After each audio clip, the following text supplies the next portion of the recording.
Hey everyone, welcome to Bookish Nook. Now that 2013 is officially wrapped up, I would like to review 2013 by giving you my top 13 books of 2013. This order is in the order that I read them throughout the year, so it's not number 1 isn't my favorite and 13 isn't my least favorite. So the first one that I read of 2013 was Hopeless by Colleen Hoover.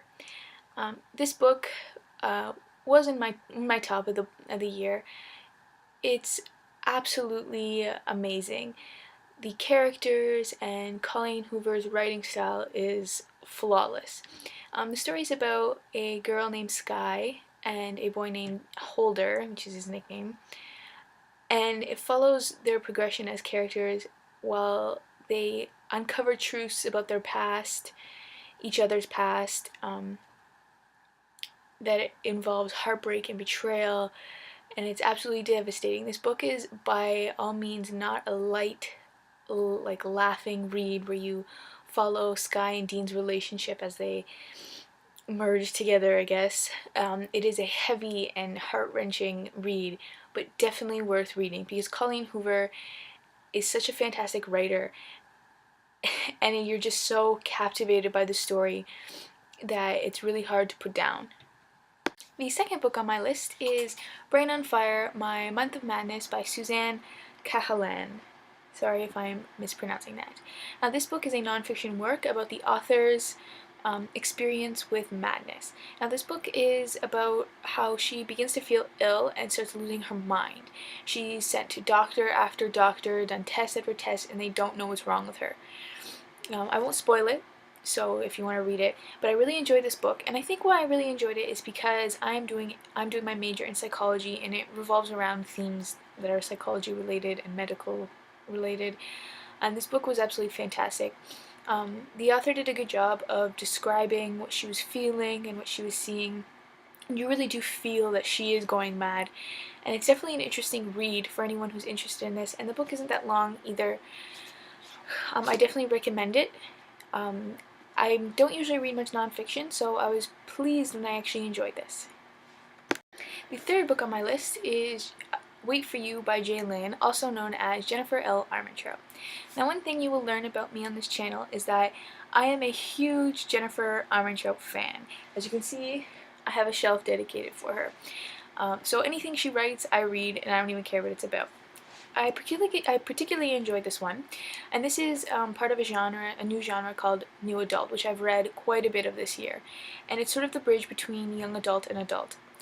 This book follows two people who are from very different worlds and very different state of minds, I guess you can say, and they come together, and it's such a witty and funny experience as you watch Cam pursue, I can't even remember her name, Avery. You pursue Cam as Cam pursues Avery, and she relentlessly denies him. And it was such a fantastic read, and so fun and light, but there is a serious tone to it, and Jennifer Armentrout treats that serious topic with respect and the understanding that it needs. I really enjoyed this, as with anything else Jennifer Armentrout has written, but I particularly enjoyed this one. The fourth book on my list is Clockwork Princess by Cassandra Clare. This is the third and final book of the Infernal Devices trilogy. If you haven't read this trilogy, it is, I guess you could say, sort of a spin-off of the Mortal Instruments trilogy, but it is also sort of like a prequel that you do not have to read before the Mortal Instruments. It follows Tessa as she's thrown into the Shadowhunter world, where she meets Will and Jem, and she faces everything that's going on in the world and why she's thrust in there, because she is inevitably a part of it. This is a fantastic wrap-up to the story, and I couldn't have asked for more. It was heartbreaking and fantastic and lovely, and Cassandra Clare really brought all the elements together to finish up the trilogy nicely. I couldn't have been more happy with it. The fifth book on my list is not really a book, it's more of a series. It is the Covenet series by Jennifer Armentrout. Now, this series is a 5-book series with 2 novellas, one at the beginning and one sort of in the middle, about a girl named Alex, as she's part of this world of demigods and pures and half-bloods. The book has been compared to Vampire Academy because it sort of follows the same vein, where you have the main character, Alex, who is training to become a sentinel or a guardian to protect the Pures, parallel to Vampire Academy.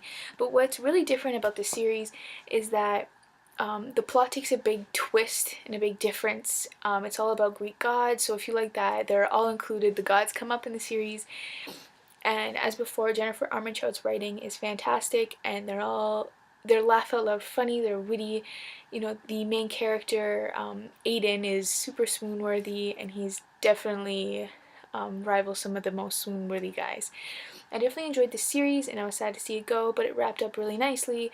So if you're looking for a good series to immerse yourself in, the Covenet series by Jennifer Armentrout is definitely worth the read. The sixth book on my list isn't really a book again, it's a series, and it is the Positron series by Margaret Atwood.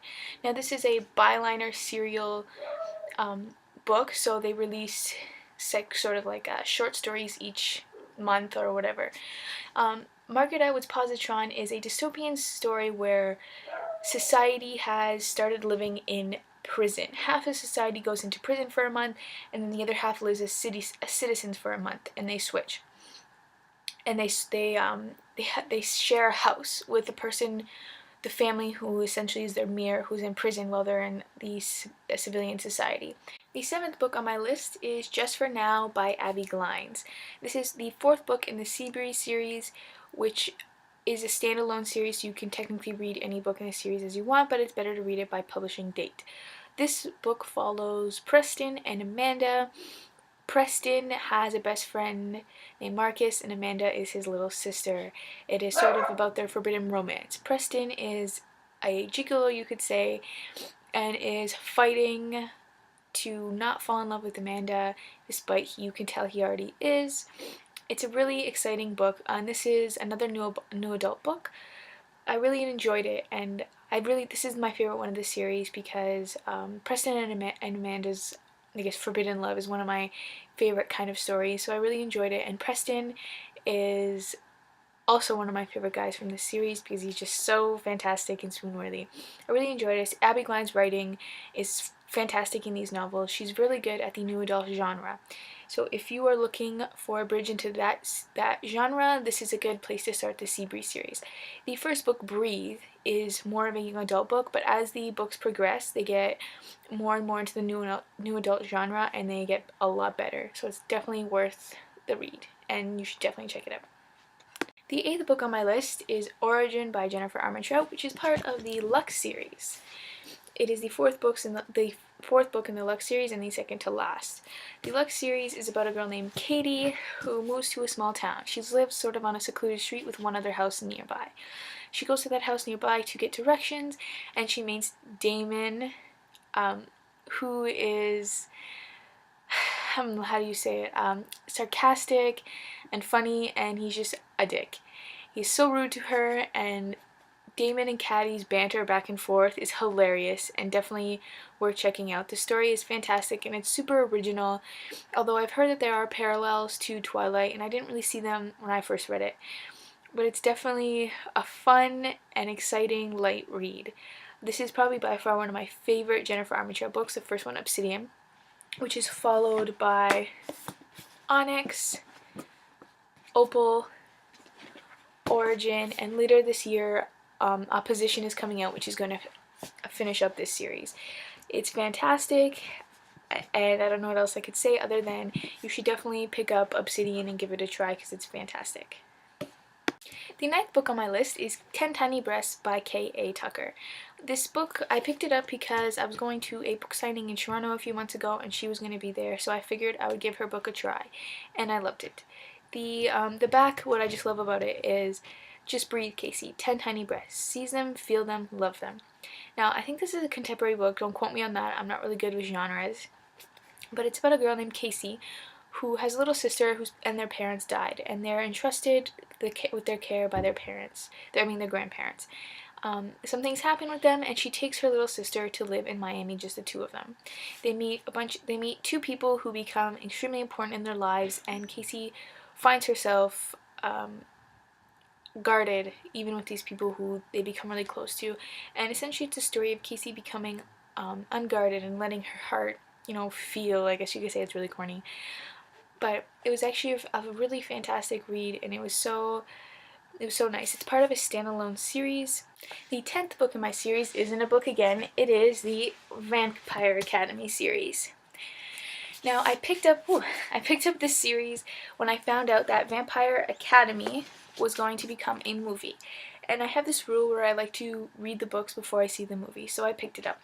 And I've been reading a lot everywhere on the internet that the first 3 books, I think it is, in the series are nothing compared to the last 3. So I decided to give the entire series a chance, and I'm glad I did. This book parallels the Covenet series that I just talked about, where you have Rose, who is at St. Vladimir's with her best friend Lisa, who is a full vampire, while Rose is just a half vampire, which is called a vampire. And she's training to become a guardian so that she could protect Lisa, who is a royal vampire, I guess you could say. And the story just follows them as Rose trains, and a whole bunch of things happen, and there are evil vampires called Strigoi, and it's just the first one is fantastic, and it's a light, funny read. You really see how witty and quick-witted Rose is, and it's actually really fantastic. So I'm pretty excited for the movie, hoping that the movie is as good as this book, and that they actually get past the first movie and make enough money to continue the series, because the series is definitely better than the first book. So definitely give out Vampire Academy a try. The 11th book on my list is The Golden Lily by Richelle Mead. Now this is a spin-off series to Vampire Academy about Sydney Sage, who you meet later in the series. I read only this one and the first one, and I definitely liked the Golden Lily, which is the second one, a lot better than the first one. What I really liked about this book was it was more a story about their lives than anything else. Like the actual ending didn't really, the actual acting didn't really kick in until the ending, and I really like that because I love books where it's sort of just like their mundane lives, but they're not really mundane. I really enjoyed this. Richelle Mead's writing is fantastic in this book, and it really pulls together the characters, and you can see Sydney's progression as a character a lot more in this book than the first one. So if you have read Vampire Academy, you should definitely pick up Bloodlines, because it essentially continues the story. And if you haven't read either, you should definitely start with Vampire Academy first, unless you want to be spoiled within the first few pages of the first book, Bloodlines. The 12th book in my list aren't really books, they are graphic novels, and that is The Walking Dead. I managed to read the first 5 volumes of The Walking Dead last year, and I loved them. I picked these up after watching the TV show. I heard that they were really different, and I found that they're not that different. There are some key changes, but essentially the plot is the same. If you don't know what The Walking Dead is, it follows Rick Grimes' struggle in the zombie apocalypse. He wakes up in a hospital, he has no idea what's going on, he goes outside and zombies are running amok everywhere. And within the first volume, it's his fight for survival while he tries to find his wife and kid Carl, because they are nowhere to be found in their town. What I really like about this series, over other zombie stories, is that this series focuses on character development rather than just zombies eating people's faces. You see the progression that Rick goes through, that Carl goes through, that Lori goes through, that Shane goes through. Everyone, their characters are not the same as they were when you first meet them. They're vastly different, and I really like that about this series. You see the lengths people will go to survive, and the depths people will go to survive. So it's definitely worth checking out. The last book on my list shouldn't technically be on my list because I didn't originally read it in 2013, but that is Catching Fire by Suzanne Collins. I included this on my list because it is one of my all-time favorite books, I think, after Harry Potter, of course.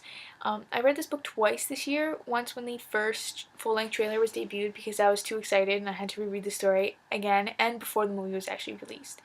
This is my favorite book of the trilogy, and I think it's because of the new characters that are added. If you do not know what the Hunger Games are, you should definitely jump on this bandwagon and read it because Suzanne Collins' writing is phenomenal. She creates this world and these characters that are unbelievable and so realistic that it's very hard not to believe that these characters could be out in our world today living. So it's definitely worth the read. You should definitely check it out if you have not. So those are my top 13 books of 2013. If you've read any of these books, comment down below on what you thought. I'm hoping everyone had a good 2013, and I hope for the best for 2014. Happy reading.